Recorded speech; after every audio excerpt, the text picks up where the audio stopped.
C'est un sentiment inévitable, une certitude qu'on ne peut échapper, comme si c'était déjà fait. Il n'y a pas de futur pour cela. Ça doit être fait. C'est déjà là. Vous extrayez l'espace et le temps de votre esprit et devenez présent avec l'image. Non pas l'imagination qui appartient au futur, mais l'image de votre quête.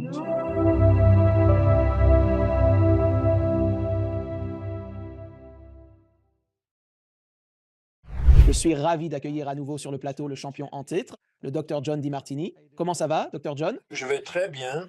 Merci beaucoup d'être revenu dans l'émission. J'avais vraiment passé un moment formidable à discuter avec vous. Vous étiez l'un de mes premiers invités et l'émission a vraiment évolué depuis notre dernière conversation, mais vous avez clairement laissé votre empreinte parce que lorsque votre équipe m'a rappelé, eh bien, voulez-vous inviter à nouveau John? J'ai tout de suite dit absolument. Je vous suis très reconnaissant d'être revenu. Non, merci à vous, vraiment. C'est vous qui m'aidez à aider les autres et c'est mon rêve. Alors, merci beaucoup. Alors aujourd'hui, je voulais entamer une conversation sur la loi de l'attraction, sur la manifestation, parce que dans toutes les conversations que j'ai eues dans l'émission, je ne me suis jamais vraiment assis pour approfondir ce concept. Cela a été, le terme surréaliste est souvent mal compris et source de malentendus. Il y a beaucoup de désinformation qui circule concernant la loi de l'attraction et la manifestation, et qui serait plus qualifié pour en discuter que pour l'un des formidables enseignants qui a vraiment lancé l'idée, l'a inscrite dans l'air du temps. Avec ce film, ce petit film auquel vous avez participé il y a de cela des années, intitulé Le Secret, qui a en quelque sorte semé la graine dans l'air du temps de l'humanité concernant la loi de l'attraction. Alors ma première question est, qu'est-ce que c'est vraiment cette chose appelée la loi de l'attraction? Je pense que cette expression a été popularisée par Rhonda Byrne et des ancêtres éloignés, que je crois être une expression courante. Je ne suis pas sûr qu'une loi universelle nommée loi de l'attraction existe, hormis l'attraction magnétique entre pôles opposés, soit le magnétisme. Mais j'aimerais le développer car cela a été en quelque sorte sous-entendu dans le film, et pour cela je dois probablement développer quelques points. Si cela ne vous dérange pas, je vous en prie, allez-y. Certains points pourraient légèrement recouper nos discussions précédentes, mais pas tant que ça, vers 1978. Cet automne-là, je m'intéressais à pourquoi les gens font ce qu'ils disent et pourquoi certains ne le font pas. Pourquoi les gens qui marchent, marchent et parlent. Pourquoi des gens boitent-ils dans leur vie? Et je tentais de différencier les individus qui affirment qu'ils vont accomplir une tâche et qui effectivement la réalisent, de ceux qui prétendent qu'ils vont l'accomplir, mais qui, en fin de compte, ne passent jamais à l'action. Et cela se résumait à et les valeurs de l'humanité. Et à l'époque où j'ai commencé à étudier l'axiologie, qui est l'étude de la valeur et du mérite chez les individus, beaucoup de ce que j'ai lu, et il n'y a pas énormément de littérature à ce sujet, vous pourriez le lire, une seule personne pourrait le lire, était principalement centré sur la morale et l'éthique, et dans une moindre mesure sur l'économie. Et j'étais vraiment plus que mécontent de ce que je voyais, et il fallait absolument que j'aille plus loin, faire plus d'observations. J'ai observé que chaque personne humaine, indépendamment de l'âge, du genre, du spectre de genre ou encore de la culture, instant après instant, chaque personne vit en fonction de l'ensemble de priorités et de valeurs, ordonnant ce qu'elle perçoit selon un gradient d'importance, du plus crucial au moins significatif. Et que cet ensemble de valeurs ou bien de priorités influe sur leur perception sensorielle, affecte leur processus de prise de décision situé dans le cortex frontal et a également un impact sur leurs actions, notamment sur les actions motrices contrôlées des membres supérieurs. Notre perception, nos décisions et nos actions, le comportement humain, sont le reflet ou l'expression de la manière dont nos valeurs sont établies. J'ai également découvert ce qui se trouve en première position sur la liste des valeurs. Nous qualifierions de valeurs intrinsèques. Nous sommes spontanément inspirés de l'intérieur sans avoir besoin de motivation externe pour agir. Comme un garçon qui aime les jeux vidéo n'a pas besoin d'être motivé par une récompense s'il joue, ou d'une punition s'il ne joue pas, pour qu'il joue aux jeux vidéo. Il pourrait en avoir besoin pour quelque chose qui a peu de valeur à ses yeux, peut-être ses devoirs. Mais plus un élément se trouve bas dans l'échelle des valeurs, plus il requiert de la motivation externe pour être poursuivi. Les valeurs extrinsèques requièrent davantage de récompenses pour agir ou de punitions en cas d'inaction. une force externe est nécessaire pour inciter à l'action. Mais il ne s'agit pas seulement d'actions motrices, c'est aussi des perceptions sensorielles que vous ressentez spontanément avec. Voyez que les noyaux pulmonaires dans le thalamus font office de gardien et de filtre. Et toutes les informations sensorielles provenant des sens de la moelle épinière, passant par la moelle épinière et même jusqu'au tronc cérébral à partir des sens spéciaux, tout passe par le centre de relais, le thalamus et filtre selon ce que vous estimez. Une mère pour qui ses enfants représentent ce qu'elle a de plus précieux, elle a 35 ans et elle est mère de 3 enfants âgés de moins de 5 ans. Si elle se promène dans un centre commercial, elle remarquera, avec une attention sélective et partiale, les vêtements pour enfants, l'éducation des enfants, les divertissements pour enfants, les soins de santé pour enfants. Elle filtrera tout ce qui est pour ses enfants et négligera ce qui ne l'est pas. Elle ne verra pas le matériel professionnel. Son mari, qui peut être entrepreneur, non plus. Maintenant, elle pourrait être entrepreneur. Si c'est le cas, et que c'est sa plus grande valeur, elle y prêtera attention. Mais si sa plus grande valeur est les enfants, et que la sienne à lui est le business, il remarquera les costumes, les ordinateurs, quelles entreprises sont les plus fréquentées dans le centre commercial pour investir en bourse. Il pensera en termes d'une réalité totalement différente. Ils verront tous deux des mondes complètement différents. Ils filtrent littéralement leur réalité selon ce qu'ils valorisent le plus. Maintenant, à cause de cette attention sélective et biaisée, biais de confirmation et des faux positifs dans le sens de ce que nous valorisons le plus et des faux négatifs. Nous négligeons des choses qui sont là, dans des éléments qui sont moins importants selon nos valeurs.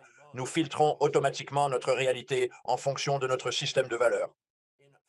Ainsi, non seulement notre priorité d'action est déterminée par elle, mais nos perceptions sensorielles le sont également. Maintenant, quand vous fixez un objectif, une intention de faire quelque chose ou une attention à apprendre quelque chose, quand c'est congruent et aligné avec votre valeur la plus élevée, de ce fait, vous remarquerez des choses dans votre environnement que la plupart des gens ne voient pas, à moins qu'ils ne vivent de manière congruente, et ils agiront en conséquence, et ils prendront des décisions rapidement car ils disposent de beaucoup d'informations et ils agiront spontanément.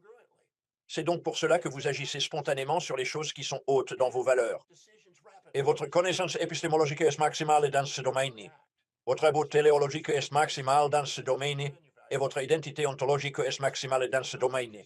Ainsi, vous percevez si votre valeur la plus élevée est, dans mon cas, l'enseignement, en tant qu'enseignant, en tant que mère, en tant que mère, en tant qu'entrepreneur. Votre identité tourne autour de votre connaissance spécialisée, est accentuée dans ce domaine et vous ressentez que votre but téléologique est ce domaine. Donc, l'un des aspects les plus cruciaux du secret qui a été omis et que j'avais mentionné lors de mon interview, mais qui n'a finalement pas été retenu, c'est l'importance de ne pas perdre votre temps avec quoi que ce soit qui n'est pas le plus élevé dans vos valeurs, car vous allez filtrer votre perception sensorielle. Vous n'agirez pas. Vous allez procrastiner, hésiter et vous frustrer.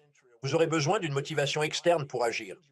Donc la probabilité que vous réalisiez, la magie de ce secret, la loi de l'attraction, dépend vraiment du degré de congruence que vous avez avec ce qui est réellement le plus important pour vous et de poursuivre ce qui est authentique, car votre identité ontologique s'articule autour de cela.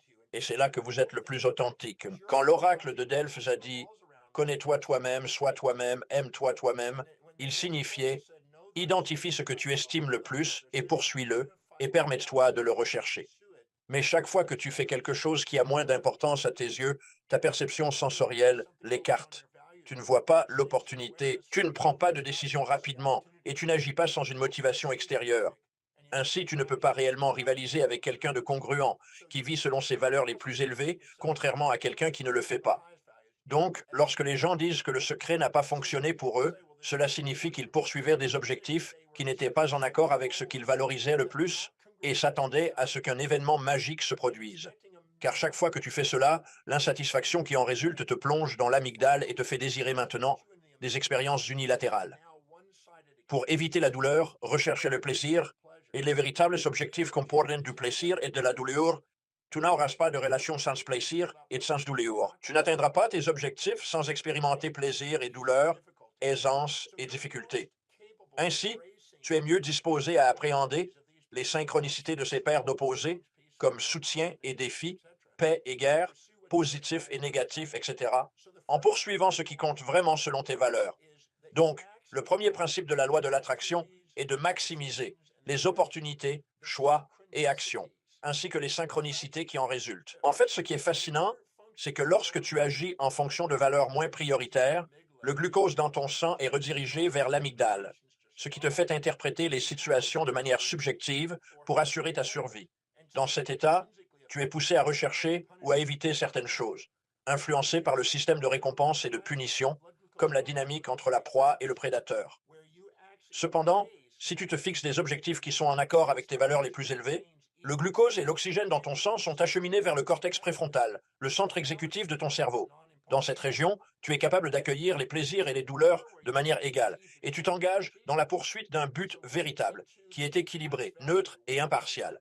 C'est dans cette démarche que tu parviens à la plus grande réalisation de soi. En te connectant donc à ta valeur la plus élevée et en éveillant la fonction exécutive pour réguler les impulsions et les instincts de l'amygdale, tu élimines les distractions qui t'empêchent d'être pleinement présent, concentré et diligent dans la poursuite de ton objectif. Et quelque chose d'inauthentique, tu ne pourras pas profiter pleinement des synchronicités qui se produisent autour de toi.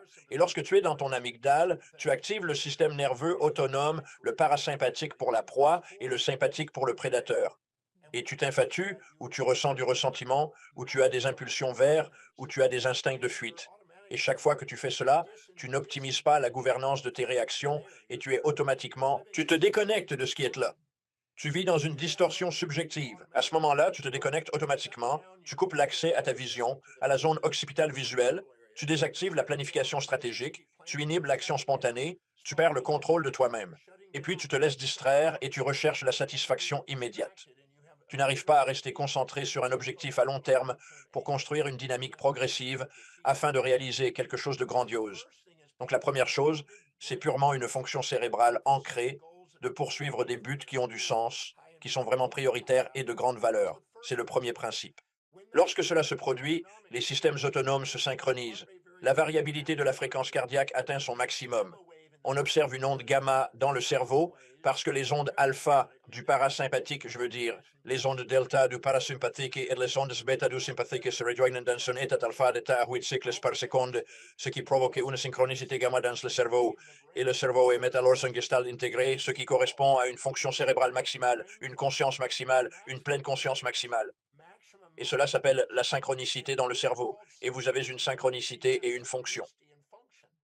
Ainsi, la synthèse et l'intégration de la conscience et de l'inconscient à ce moment précis, c'est là que la loi de l'attraction est à son maximum. Et maintenant, nous sommes attirés par notre pensée dominante la plus profonde et nous voyons les opportunités qui foisonnent autour de nous, celles que nous ne pouvons normalement pas voir pour en tirer parti. Et nous pensons que parce que nous les poursuivons, elles viennent à nous. Mais en réalité, elles sont juste là tout le temps, attendant que nous soyons pleinement conscients. C'est la première approche neurologique globale à ce sujet. Alors, existe-t-il une certaine fréquence qui est associée à ces pensées? On pourrait lui attribuer une fréquence. Je considère le cerveau comme une fonction à échelle variable, mais je dois mettre cela en contexte.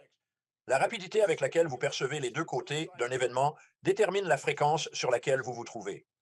Donc, si vous êtes infatué de quelqu'un et aveugle aux inconvénients, et que vous ressentez l'attraction positive de la vague, et que vous êtes aveugle aux inconvénients, et qu'il faut ensuite un jour, une semaine, un mois, un an ou 5 ans avant que vous ne voyiez les inconvénients, vous êtes plutôt obtus. Et voilà une longue longueur d'onde, un interlocuteur dense, de la viande pour bavard. D'accord, compris. Si vous éprouvez une forte rancune envers quelqu'un et que vous êtes aveugle aux avantages, conscient des inconvénients et inconscient des avantages, aveugle aux avantages et ignorant des avantages, vous faites preuve d'ignorance et vous ne voyez pas les deux côtés de la situation. Ainsi, à l'intérieur du terrible se trouve le formidable, et à l'intérieur du formidable se trouve le terrible, et les deux s'annulent en réalité et non état complètement neutre. Mais notre biais subjectif, à cause de notre amygdale, les polarise et crée une réaction émotionnelle. Chacune de ces réactions émotionnelles est un mécanisme de rétroaction qui nous signale que nous ne voyons pas l'ensemble de la situation. Les émotions sont des mécanismes de rétroaction qui créent des modifications épigénétiques dans notre physiologie et psychologie pour nous signaler que nous ne voyons pas l'ensemble car nous sommes attirés ou repoussés. Nous sommes en mouvement vers ou loin de quelque chose, au lieu d'être posés, présents, intentionnels, patients, productifs et organisés, où nous éprouvons véritablement de l'amour pour quelque chose. Ainsi, poursuivre quelque chose que vous aimez est différent d'avoir une impulsion émotionnelle ou un instinct de recherche ou d'évitement, où c'est l'extérieur qui vous contrôle, parce que tout ce qui vous fascine ou vous irrite occupe l'espace et le temps de votre esprit et vous dirige. Et c'est un fait du bruit dans le cerveau. Au lieu de ce signal de la main, On pourrait dire que vous recevez du bruit qui bloque le signal.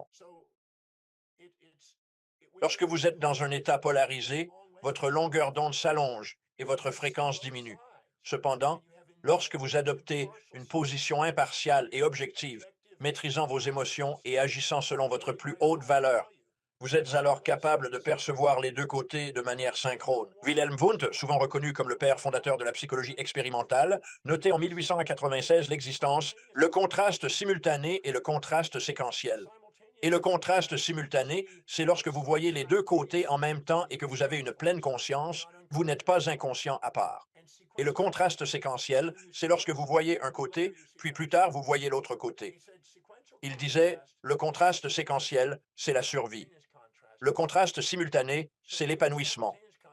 Ainsi, lorsque vous avez un contraste simultané, vous avez la synthèse des paires d'opposés, la synchronicité de leur existence, dans un état conscient, où vous êtes maintenant pleinement conscient, tirant parti de vos décisions sensorielles et de vos actions motrices et maximisant votre potentiel. Alors, c'est la haute fréquence, et chaque aspect de votre attention, si elle se focalise sur la fréquence la plus élevée, devient le plus objectif et le plus cohérent. C'est la quête la plus authentique qui vous permet de maîtriser la synchronicité et la synthèse dans votre cerveau et de vivre la loi de l'attraction de manière instantanée. Il n'y a pas de notion de temps. Chaque fois que vous introduisez de l'espace et du temps à l'âme, pourriez-vous dire, à l'essence véritable de votre être, vous vous retrouvez dans le monde existentiel où prévalent les limites du temps et de l'espace. C'est dans ce cadre que la majorité des gens opèrent, plutôt que de rester pleinement présents et de véritablement percevoir. Et c'est alors que naît la certitude que l'impossible ne peut qu'advenir. C'est déjà en cours de réalisation. Quand Phelps, qui a obtenu 22 médailles, n'est-ce pas, en natation, lorsqu'il visualisait cela dans son esprit et qu'il était pleinement présent, et que c'était purement objectif, et que c'était ce qu'il valorisait le plus pour maîtriser la natation, il a pu manifester la loi de l'attraction, sans arrêt, l'une après l'autre, et décrocher 22 médailles d'or. Oui, à un niveau que personne d'autre n'a jamais atteint. Absolument, sans aucun doute. Personne d'autre ne l'a fait. Oui, tout à fait certain. Eh bien, des artistes martiaux comme Bruce Lee ou des sportifs tels que Michael Jordan, excellents dans leur domaine. Dans leur domaine, mais pas spécifiquement dans ce qu'il fait. Oui, pas dans ce domaine, mais votre pensée dominante la plus profonde devient votre réalité tangible d'Adam dans l'instant. Vous avez de la synchronicité et de l'authenticité dans le cortex frontal. Tout le monde, même pour ces deux autres exemples que vous avez cités, Michael Jordan, Kobe Bryant ou Bruce Lee, leur priorité absolue était leur forme d'art, que ce soit les arts martiaux, le basket ou la natation. Alors, lorsqu'ils se lançaient dans, disons, la prévisualisation dans l'œil de leur esprit, en créant le tir, en sortant pour gagner le match, en sortant pour atteindre leurs objectifs, c'était en raison de l'alignement et de la puissance de la fréquence de cet alignement, de ce qui leur était essentiel et précieux, ce qui constituait leur essence même. Si, par exemple, le basket occupe la 5e place dans ma liste, et la famille, l'argent, un million d'autres choses, faire la fête, d'autres choses passent avant. Je ne pourrai sans doute pas parvenir au même niveau de succès dans ce domaine que certaines personnes telles que Kobe Bryant, qui était connu pour son obsession légendaire, et Michael Jordan, qui était une légende. Tous ces individus étaient des passionnés légendaires de leur domaine.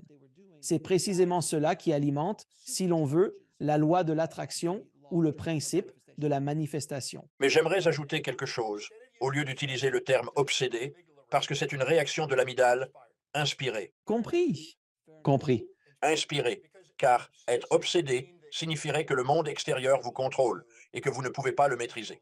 Inspiré, c'est le moment où la volonté humaine s'accorde avec ce qui est, et il n'y a plus de conflit entre ce qui est et ce que vous avez l'intention de faire.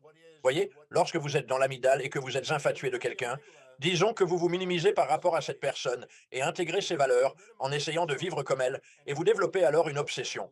Lorsque vous ressentez du ressentiment envers quelqu'un, vous vous surestimez et vous avez une obsession de les réparer ou de les changer.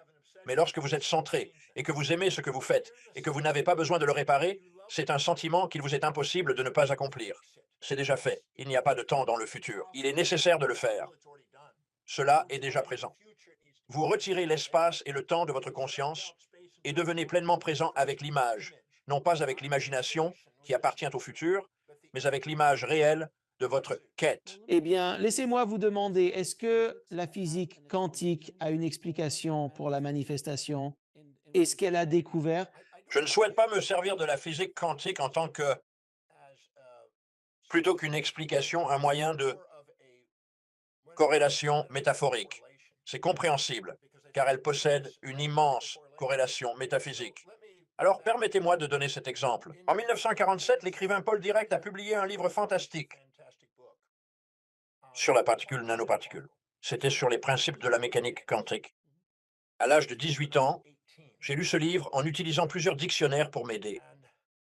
Là-dedans, j'ai pris conscience de quelque chose qui a eu un immense impact sur ma vie depuis. C'est effectivement lui qui a eu l'idée originale de l'équation d'Einstein et également de l'équation de Schrödinger, qu'il doit exister une antiparticule correspondante pour chaque particule. Donc, c'est bien lui qui a formulé cette idée. Et cela est principalement dû aux mathématiques complexes, notamment aux racines carrées de nombres négatifs. Et il y a de multiples raisons à cela. Et je pourrais vraiment m'étendre longuement sur ce sujet. Mais à cause de cela, il a déclaré que si vous prenez une nanoparticule et qu'elle était supposée s'entrechoquent, comme dans un accélérateur de particules à Genève, et s'unissent, elles émettraient de la lumière gamma, des photons gamma. Donc, si un positron, qui est un électron positif, et un électron à charge négative se combinaient, ils produiraient une paire de particules gamma de la lumière à haute énergie. Quand j'ai vu cela, je me suis dit, tiens, c'est intéressant. Et si vous preniez de la lumière, des photons gamma, et que vous les placiez dans une chambre à bulles, ils tourneraient en spirale opposée avec des moments angulaires différents et révéleraient des bulles dans la chambre, dévoilant des nanoparticules. Et je me suis dit que l'équation d'Einstein affirmait que l'énergie est égale à Mach carré. Cela signifie que vous pouvez prendre de l'énergie sous forme de photons et la transformer en nanoparticules qui possèdent une charge positive ou négative. C'est donc de là que Duroc a eu l'idée. Eh bien, si vous pouvez prendre ces charges positives et négatives et créer de la lumière. Quand j'avais 18 ans, dans ma naïveté, je me suis demandé, que se passerait-il si vous preniez des émotions positives et négatives? Pourrait-on créer de l'illumination? C'est très intéressant. Donc c'était ma réflexion à 18 ans. Alors je me suis lancé dans une quête pour créer une méthodologie pour cela. Avec succès, elle est à moi aujourd'hui. Il y a un monsieur. Au moment où j'ai lu cela, il se trouve que je me suis également plongé dans la lecture d'un livre de Leibniz, le philosophe allemand, qui s'est penché sur le calcul infinitésimal en même temps que Newton. Et Leibniz, dans le premier chapitre de son ouvrage, initie une réflexion sur la métaphysique. A dit qu'il y avait une perfection dans l'univers, un ordre caché dans l'univers que peu de gens parvenaient à connaître, mais ceux qui le découvraient, leur vie en était changée à jamais. Et quand j'ai lu cela, j'ai eu la larme à l'œil.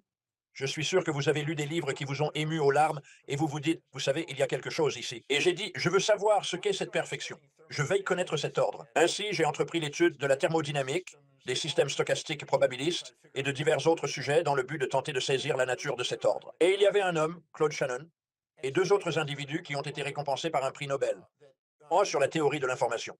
Et j'ai découvert que le terme désordre, la tendance à passer de l'ordre au désordre, qui était l'entropie, et la tendance à passer du désordre à l'ordre, qui était l'entropie négative, ou négantropie, qui représentait la vie contre la mort. Qu'il fallait passer d'une compréhension totale et d'une information complète à une information partielle ou manquante. Il a qualifié l'entropie d'information manquante. Le désordre était une information manquante. Ainsi, Boltzmann, dans ses travaux sur la thermodynamique, disait que les théories probabilistes de ces probabilités de mouvement aléatoires pourraient ne pas constituer toute l'histoire.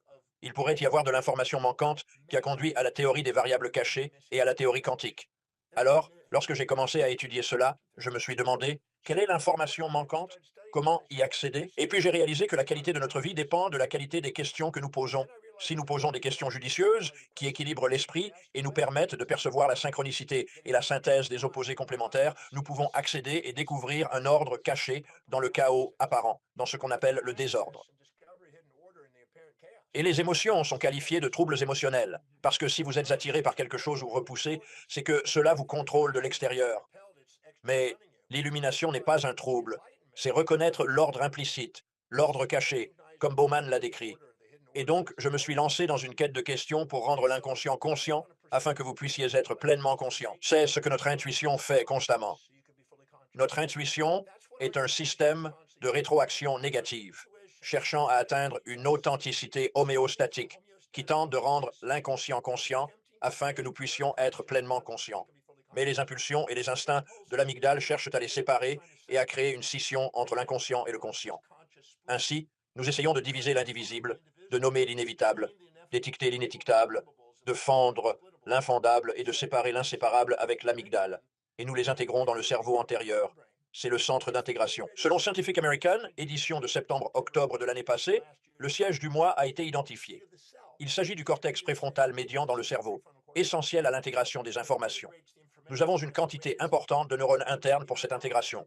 Plus le nombre de ces neurones est élevé, plus la distribution moyenne des informations est large. Ainsi, une plus grande quantité de neurones internes favorise une meilleure présence et calme. Nous avons donc littéralement la capacité de poser des questions à l'esprit et de réveiller des informations inconscientes pour nous rendre pleinement conscients des paires d'opposés qui sont synchrones et simultanées et de nous éveiller dans un état illuminé. Et c'est quelque chose que nous sommes capables de faire. Mais le cerveau le fait automatiquement si nous poursuivons la valeur la plus élevée, et la valeur la plus élevée était appelée le télos par Aristote, et il le savait en son temps. Il savait que pour maximiser le potentiel humain, il faut poursuivre le télos, la fin en vue.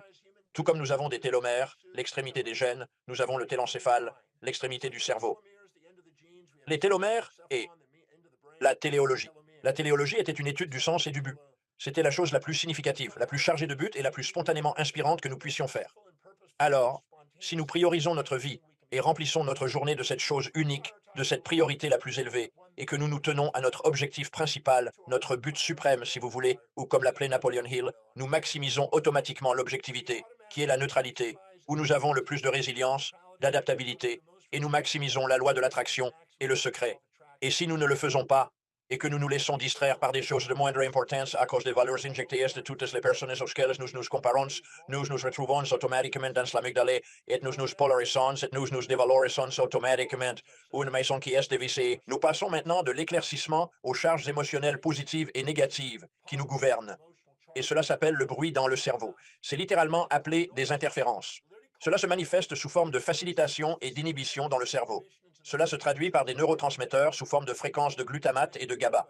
Et il y a un modulateur au centre que l'intuition éveille. L'acétylaspartate, qui agit comme un modulateur, intègre et synchronise divers éléments de notre être, révélant des corrélations fascinantes entre notre neurochimie, notre psychologie et notre physiologie. C'est véritablement stupéfiant. Cependant, nous ne pouvons pas affirmer avec certitude qu'il s'agit d'un état quantique, car nous n'avons pas encore les preuves nécessaires pour le prouver. Néanmoins, nous savons que les neuroassociations dans le cerveau, ainsi que leurs anti-souvenirs, peuvent être intriquées simultanément. À ce jour, c'est la corrélation la plus proche d'un phénomène quantique que nous ayons pu observer. Et dans certains des composants sous-cellulaires, il semble y avoir des effets quantiques, mais nous avons certainement des corrélations avec la physique quantique dans cette perspective, et même, d'un point de vue scientifique, on utilise parfois ce terme. C'est en quelque sorte ce que vous venez de dire. C'est semblable à l'intrication quantique, les deux éléments. Cela ressemble à l'intrication quantique. Effectivement, si vous jetez un œil au numéro du 17 mars 2016 du magazine Neuron, vous découvrirez un article exceptionnel qui traite du potentiel de l'entrelacement neuronal dans notre cerveau, en lien avec la mémoire et l'antimémoire, c'est-à-dire les contenus conscients et inconscients.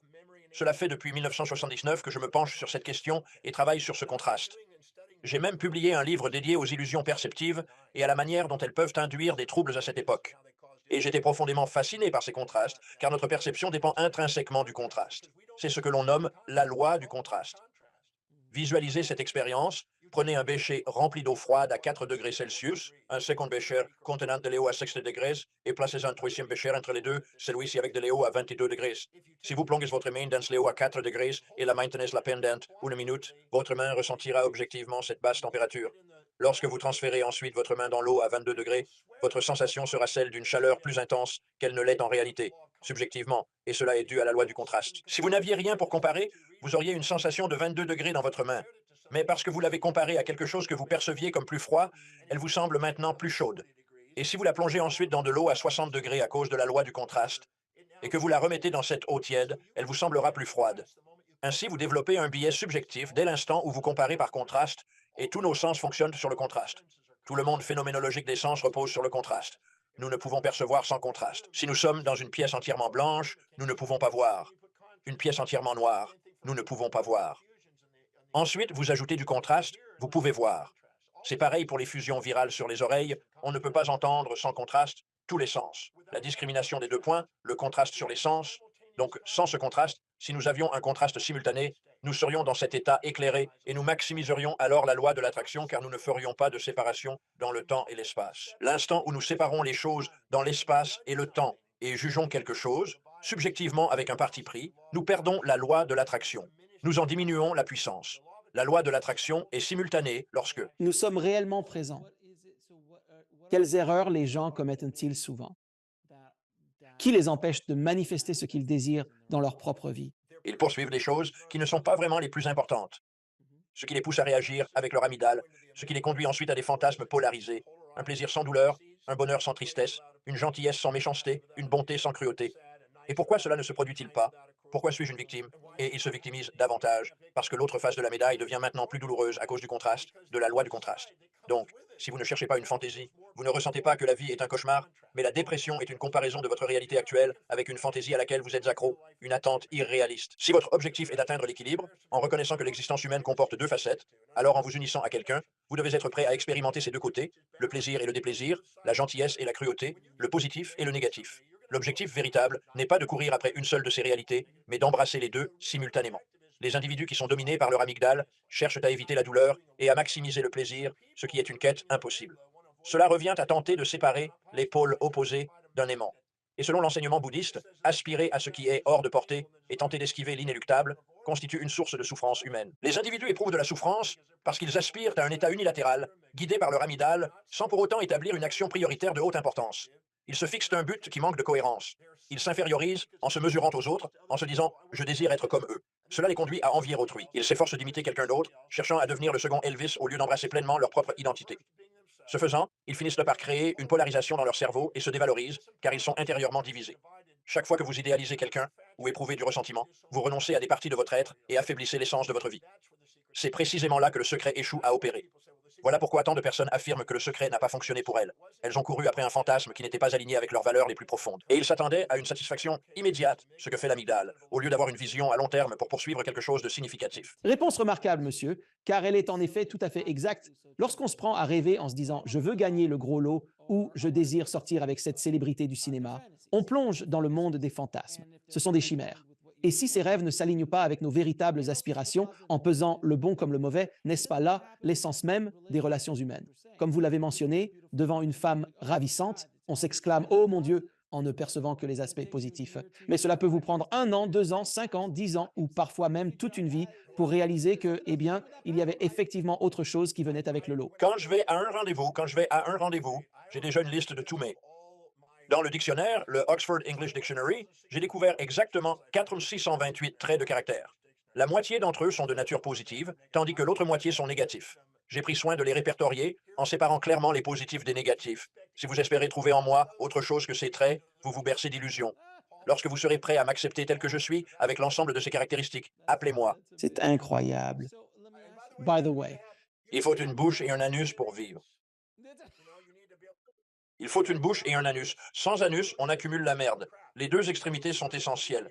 Être emmerdeur et savoir embrasser sont tous deux nécessaires. absolument, mon ami, absolument. Donc, pour revenir sur un sujet que nous avions effleuré plus tôt, en parlant de Bruce Lee, Michael Jordan, Kobe Bryant et Michael Phelps, pourquoi la visualisation est-elle si efficace mentalement lorsqu'elle est couplée à la manifestation? Nous parlons de plus en plus du concept de manifestation, surtout parce que c'est une pratique courante chez les athlètes.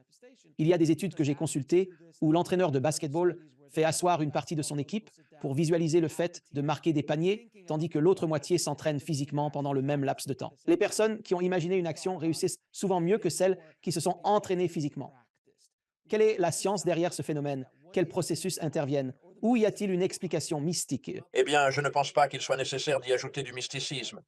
Nous pouvons le faire pour le plaisir. Mais imaginons que vous sortiez et que vous soyez célibataire ou un homme marié se comportant comme tel et que vous cherchiez une fille pour la soirée ou quelque chose du genre. Vous arrivez à une fête où il y a 1000 personnes.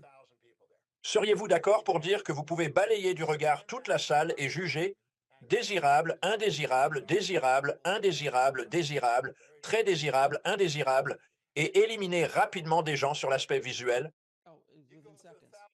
en quelques minutes?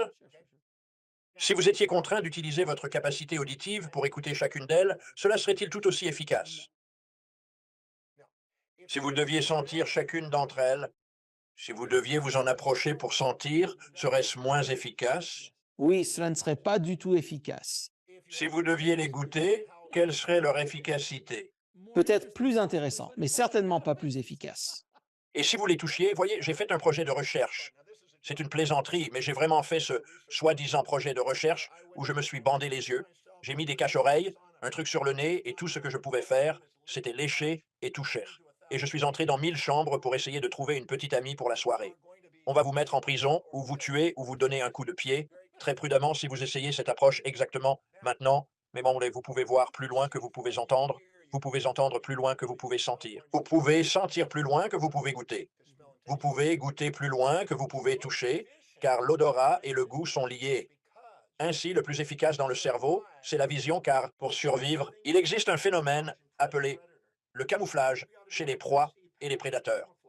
Et il faut pouvoir voir au-delà du camouflage et identifier grâce à la pareidolie et au complexe fusiforme dans le cortex. Être capable de discerner est-ce une proie ou un prédateur et attribuer une intentionnalité et une reconnaissance faciale et pareidolique. Et puis, il faut avoir des forces positives et négatives pour s'assurer de déclencher l'adrénaline assez rapidement pour attraper la proie ou éviter le prédateur. Donc, nous sommes conçus pour utiliser les systèmes visuels pour réaliser des choses. Et quand vous levez les yeux pour regarder, considérez votre comportement. Redressez-vous pour un instant. Vous allez trouver cela divertissant. Restez bien droit et gardez votre tête levée face à l'objectif. Mais maintenant, prenez vos yeux et orientez-les vers le bas à droite. Fixez le point en bas à droite. Regardez en bas à droite avec vos yeux, pas votre tête. Gardez votre tête droite. Redressez bien votre tête. Les yeux en bas à droite à 45 degrés. Étirez-les bien et essayez de sourire. Essayez de sourire. C'est factice. Maintenant, essayez de froncer les sourcils. Froncez-les pour plus de réalisme. C'est vrai. Pourquoi donc? D'accord. Maintenant, regardez en haut à gauche. Regardez en haut à gauche, à 45 degrés. Levez les yeux à gauche, pas la tête. Essayez maintenant de froncer les sourcils. Mais souriez paraît plus naturel. Pourquoi donc? Votre cerveau est automatiquement programmé pour associer le fait de regarder en haut avec le visuel et en bas avec le kinesthésique. Voir est généralement plus efficace que ressentir. Votre cerveau antérieur, lorsqu'il est engagé dans la poursuite de ce qui compte le plus pour vous, établit des connexions avec les aires V5 et V6, ainsi qu'avec le cortex associatif situé au sein du centre visuel occipital, le centre occipital lui-même, de l'amygdale. Nous n'avons pas cette connexion.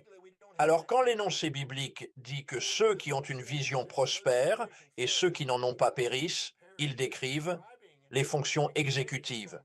Le cortex préfrontal médian, avec un siège de la cellule, le vrai vous peut voir, et il utilise les zones associatives pour planifier stratégiquement de la manière la plus efficace afin de prendre des décisions. Là où l'amygdale ne peut pas voir, elle a une vision aveugle, et elle ressent, elle plonge dans les émotions. Nous sommes donc maintenant pris au piège, et nous cherchons ou évitons. Notre cerveau est donc naturellement et automatiquement configuré pour privilégier un système visuel, pour une vision optimale. Une image vaut 1000 mots, ce qui est nettement plus efficace. 1000 mots peuvent être plus éloquents qu'une multitude d'odeurs. C'est primitif. L'odorat est essentiel pour la survie, mais la vision est essentielle pour s'épanouir. Et ce sont les visions des gens. Ainsi, les visionnaires sont toujours les leaders. Et quand je parlais il y a des années, en 1983, on m'a demandé de venir parler lors d'une conférence. Il y avait environ 6000 personnes. Et en me promenant dans le centre de congrès, j'ai remarqué qu'il y avait des salles annexes où des mécaniciens et des techniciens se réunissaient en petits groupes de 50 ou 60 personnes. Il y avait des groupes de cadres comptant de 200 à 400 personnes. Et les principaux acteurs, c'étaient les visionnaires, ceux qui inspirent. C'est alors que j'ai réalisé que je voulais faire partie de ce milieu. Je veux être un visionnaire inspirant. Mon objectif est de déléguer la gestion et de déléguer la technologie. À chaque instant où vous choisissez de suivre ce qui vous inspire profondément, en gardant cette vision claire dans votre esprit et que vous confiez les tâches administratives et technologiques à d'autres, vous brillez et prenez naturellement la tête. Cependant, si vous vous encombrez de la gestion quotidienne de la technologie ou des affaires administratives, vous ne parviendrez pas à réaliser l'étendue de ce que votre vision peut accomplir. Les systèmes qui s'appuient sur la visualisation sont nettement plus puissants. Ce sont les visionnaires qui sont les meneurs véritables. Alan McKinsey, dans son livre Le piège du temps, décrit cela avec beaucoup de détails. Eh bien, vous faites référence à la vision physique, tandis que moi, je fais allusion à la vision intérieure. Où elles sont identiques. Oui, elles sont identiques. Elles sont identiques. Les mêmes zones du cerveau fonctionnent, internes. Vous avez ce qu'on appelle l'interceptif, des informations issues de la physiologie. Mais dans votre vision, votre cerveau ne fait pas la différence. Comme dans un rêve, vous pensez que c'est réel par moments, n'est-ce pas? Pourtant, il n'y a rien à l'extérieur. Votre cerveau est en mode nocturne. Vous pouvez comprendre à quel point votre vision interne est tout aussi réelle que le monde extérieur. Donc, si vous le voyez avec l'œil de l'esprit, je possède un tableau. Je désire vous faire voir ce tableau. Voilà, c'est une vision qui m'est apparue lorsque j'avais 17 ans. Je l'ai bien reçue, la peinture. En fait, je ne suis pas l'artiste, mais je partageais cette vision que j'avais à l'âge de 17 ans, et il y a de cela 15 ans, un artiste peintre qui était dans le public a capturé cette vision que j'avais eue et me l'a envoyée comme cadeau. C'est cela qu'il m'a fait parvenir. La vision que j'ai eue, Je le vois. oui, la vision que j'ai eue, c'est de parler devant 1 million de personnes avec en arrière-plan un bâtiment emblématique de chaque grande ville du monde. C'est vraiment magnifique. Maintenant, j'ai eu l'occasion de prendre la parole dans 192 pays. Cette vision persistante m'accompagne depuis le jour du 17. Je pourrais le retrouver, mais cela prendrait 1 minute. Quand j'ai vu le film sur Houdini, j'étais inspiré. Il a réalisé la chambre de torture aquatique, la chambre de torture aquatique chinoise devant le public. Il a reçu une ovation debout et la royauté était sur le balcon supérieur gauche au Palladium de Londres.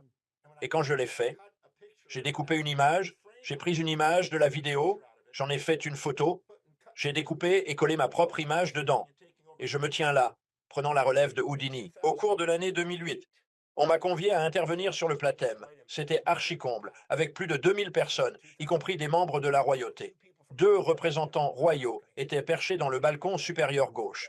J'ai présenté toute la journée. En fin de compte, j'ai partagé l'histoire et me suis incliné tout comme il l'avait fait. J'ai alors exprimé que tout avait commencé par une vision à l'âge de 20 ans. Me voici enfin arrivé, n'est-ce pas? Mais je dois vous demander pourtant, avec quelque chose d'aussi simple, enfin pas si simple, mais aussi complexe que cela, la vision, comment n'y a-t-il pas une sorte de mysticisme ou des énergies mystiques agissant à travers cela? Je ne veux pas affirmer leur existence, car tout ce qui est perçu comme mystique ou inexplicable est, avec le temps, découvert et déchiffré dans son fonctionnement. Ainsi, nous pouvons bien utiliser ce terme, il convient parfaitement. Cependant, je ne souhaite pas m'en tenir là. Je suis en quête d'une compréhension plus approfondie. Les mystères m'ont fasciné toute ma vie. Cela fait maintenant 50 ans que je les étudie assidûment. Et il est vrai que de nombreux phénomènes autrefois considérés comme mystérieux ont été élucidés. Il suffit souvent de prendre le temps de les examiner de près. Songeons à l'époque d'Aristote et de Platon. Bien que Pythagore, Philolaos et Aristarque aient été ses prédécesseurs, ils avaient tous déjà conçu un système héliocentrique. Mais Aristote et plus tard Ptolémée, dans la période après Jésus-Christ, ont créé un système géocentrique. Ils avaient donc déjà un système héliocentrique à l'époque. Vous pouvez lire Aristarque. Il avait un système héliocentrique, mais ce n'était pas encore populaire, car Aristote a supprimé pendant 2000 ans le système héliocentrique pour sa construction théologique. La terre et les cieux, ainsi cela a été en quelque sorte supprimé, mais le système héliocentrique existait déjà. Donc le mysticisme qui a influencé le judaïsme, le christianisme, l'islam, toutes ces religions, les 5 milliards de personnes qui les suivent encore aujourd'hui sont des aristotéliciens. Mais lorsque Thomas Wright a commencé à utiliser des télescopes et que Galiléo a commencé à observer le ciel à travers eux, ils ont réalisé, mon Dieu, qu'il y avait des nébuleuses et des galaxies. Ensuite, le télescope Hubble est arrivé et maintenant, nous voyons des toiles cosmiques de galaxies et des amas de supergalaxies. Notre paradigme s'est considérablement élargi et continue de s'étendre aussi rapidement que la vitesse de la lumière. Et nous continuons d'apprendre à des vitesses incroyables. Aujourd'hui, nous avons le télescope James Webb. Notre cosmologie et notre théologie ont dû s'adapter. Ce que nous pensions autrefois être un mystère, nous commençons à le comprendre aujourd'hui. À l'époque de Newton, on pensait qu'il serait impossible pour un être humain d'assembler les mathématiques nécessaires pour comprendre. Entre les perturbations de tous les pôles gravitationnels de toutes les planètes, sans parler de tous les systèmes solaires qui sont composés d'étoiles dans notre galaxie. Il a trouvé la solution, enrichi par Einstein. Notre quête avec la gravité quantique progresse, nous affinons sans cesse. Ainsi, les mystères d'antan sont de l'histoire ancienne. Je suis fermement convaincu de notre avancée, soyez-en sûrs. Nous devons apprendre les illusions jusqu'à ce que nous soyons prêts pour la vérité. Donc, je ne veux pas dire que c'est figé comme un mystère qui ne sera jamais résoudre cela. Je préfère continuer à chercher, avoir une sainte curiosité et continuer à élucider les mystères au fur et à mesure, et rester à la pointe de l'innovation dans autant de disciplines que possible pour essayer de les résoudre. Parce qu'il se peut que nous découvrions finalement que ce n'était pas un mystère après tout. Nous l'avons résolu parce qu'ils pensaient à une époque que c'était un mystère. Et il y a beaucoup de choses que nous comprenons maintenant et que nous pensions être des mystères. Il y a eu une période où les êtres humains avaient peur du tonnerre, n'est-ce pas? Ils vénéraient donc un dieu du tonnerre. Ils avaient également peur de la foudre et avaient consacré un dieu à la foudre. Et puis, ils avaient peur du... Soleil et la Lune. Le Soleil et la Lune, effrayant l'humanité, ont conduit à la création d'un mécanisme de défense dans l'amygdale, l'anthropomorphisme. C'était rassurant d'attribuer des traits humains aux divinités. Ainsi, nos ancêtres projetaient des idées anthropomorphes sur leurs dieux. Aujourd'hui, il existe davantage de divinités oubliées que de celles encore vénérées. Je ne veux pas le laisser comme un mysticisme. Je dirais, c'est un mystère non résolu aujourd'hui qui sera résolu demain, quelque part dans le futur, que ce soit dans 1000 ans, 200 ans ou peut-être même 100 ans. Alors, je préférerais essayer de découvrir la plus grande compréhension des raisons pour lesquelles ces choses se produisent. Et je crois vraiment que nous découvrirons probablement des acuités sensorielles que nous ne connaissons pas aujourd'hui. Nous découvrirons probablement des enchevêtrements entre les personnes, ce que je soupçonnais déjà. Et puis tout à coup, ce qui était mystique est désormais compris. J'ai le sentiment que c'est cela, le futur. Sans aucun doute, cher ami, je vais te poser quelques questions, comme celles que je pose habituellement à tous mes invités. Comment décrirais-tu une belle vie? Je n'utilise pas l'expression bonne vie. Je parle plutôt de vie épanouissante, car je n'aime pas attribuer un langage moral à la vie. D'accord? Parce que les hypocrisies morales sapent l'épanouissement maximal. À mon avis, avec le langage moral, on essaie automatiquement de renier une partie de soi-même. D'accord. Et il n'y a aucune preuve scientifique pour un langage moral. C'est juste une chose artificielle issue des religions, des politiciens et des personnes qui ont été blessées par des événements, des contrats sociaux et toutes sortes de choses. Donc, je n'aime pas utiliser les mots bien et mal. J'utilise simplement épanouissant parce que nous pouvons nous épanouir dans notre esprit ce que nous percevons comme manquant à notre conscience. Alors j'utilise le mot épanouissant. Ainsi, une vie épanouie est la quête de ce qui est le plus significatif, le plus inspirant, le plus authentique, le plus élevé selon nos valeurs, et de prioriser notre vie en nous donnant la permission de vivre de manière prioritaire et de déléguer les choses moins importantes. Car chaque fois que vous vivez selon la plus haute priorité, votre estime de soi augmente, votre créativité augmente, votre génie s'accroît, votre orientation vers les solutions se renforce, votre cerveau fonctionne à son maximum, votre désir de contribuer et de résoudre des problèmes et votre conscience réfléchit ainsi que votre capacité à vivre la synchronicité s'améliore aussi. Les preuves à ce sujet sont plus qu'évidentes. Donc, je choisis de rechercher l'épanouissement en priorisant l'essentiel. Et c'est pourquoi j'enseigne, je fais de la recherche, j'écris et je voyage. Je ne fais rien d'autre. Je délègue le reste. J'ai même un changeur d'horloge sur mon navire ici. Quelqu'un qui change mon horloge quand nous passons à différents fuseaux horaires. Bien. Comment définissez-vous Dieu? C'est quelque chose qui... Beaucoup de personnes se sont confrontées à cela. J'aime le concevoir comme le non anthropomorphe, synthèse et synchronicité de tous les éléments contraires qui composent l'ensemble, qui sont superposés et entrelacés au sein d'un esprit pleinement conscient, qui peuvent être perçus simultanément par une personne véritablement bénie et profondément aimée. Belle réponse, monsieur. Pourriez-vous me dire quel est le but ultime de la vie? Eh bien, il n'y a pas de but ultime qui engloberait absolument tout le monde, parce que chacun possède son propre filtre, son propre point de vue, ses propres lacunes et tout ce qui s'ensuit. Donc le sens, c'est ce à quoi on l'attribue. Mais étant donné que l'ensemble des valeurs dans une société est structuré comme des antonymes et des synonymes, pour chaque individu qui possède un ensemble de valeurs, il y a quelqu'un avec l'ensemble opposé.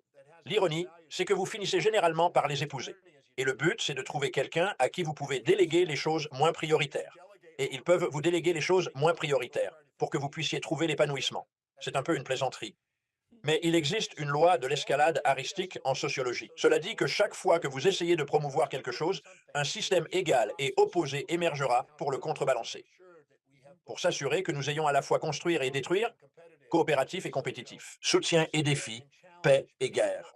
Toutes les paires d'opposés doivent être présentes pour une croissance et un développement maximaux. Ainsi, au final, il existe une dialectique entre ces thèses et antithèses, ces prédicats qui nous définissent. Et de cette confrontation émerge une synthèse que je qualifie d'amour. L'amour est la synthèse et la synchronie de tous les contraires réconciliés, une harmonie qui se manifeste à travers notre essence divine. Notre quête ultime dans l'existence est de prendre conscience de notre appartenance à une matrice divine, d'honorer toutes les composantes de notre être, y compris celles que nous rejetons, et de comprendre que tout ce que nous percevons chez les autres est également présent en nous, où celui qui perçoit, ce qui est perçu et la perception elle-même sont indissociables. Et cela englobe vraiment tout, comme Schopenhauer aurait, semble-t-il, prétendu dire. Nous devenons notre véritable moi dans la mesure où nous faisons de tout le reste une extension de nous-mêmes. Et ce serait l'objectif ultime, avoir une conscience réfléchie pure et voir la synchronicité et la synthèse de tous les opposés complémentaires simultanément et être présent, qui serait une définition commune de l'amour et de Dieu, l'illumination personnelle. Et où les gens peuvent-ils en savoir plus sur vous et sur l'incroyable travail que vous réalisez? Le moyen le plus simple de me trouver est de vous rendre sur drdmartini.com. Ou aller voir le docteur De Martini Show ou quelque chose du genre.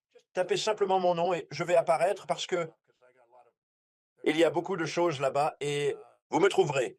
Je ne pense pas que vous aurez de problème tant que vous appelez correctement mon nom. De Martini ou quelque chose d'approchant. C'est tout attaché. Demartini. Si vous tapez De Martini, vous me trouverez. Avez-vous un message final à adresser au public? Jean répond oui. Donnez-vous la permission de briller et épanouir. Ne gaspillez pas votre temps à vous mesurer aux autres.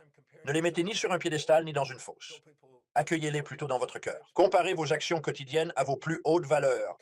Plus vous êtes en accord avec vous-même, plus vous serez puissant. Plus vous serez inspiré, plus les synchronicités se produiront, plus la loi de l'attraction, comme ils aiment l'appeler, se manifestera. Et plus vous serez créatif, plus vous pourrez vivre par la conception, non par l'obligation. Alors, donnez-vous la permission d'être vous-même. La grandeur de qui vous êtes est bien plus grande que toutes les fantaisies que vous pourriez vous imposer. Docteur Di Martini, merci infiniment pour cette conversation. Ce fut un réel plaisir et un honneur de vous parler à nouveau, mon ami. Merci et continuez votre travail remarquable pour éveiller les consciences à travers le monde. Merci de m'avoir donné l'occasion d'être avec votre public et dans votre émission et pour ces excellentes questions. Je vous remercie. Merci de regarder. Cliquez sur une des vidéos ci-dessous pour poursuivre votre voyage et n'oubliez pas de vous abonner.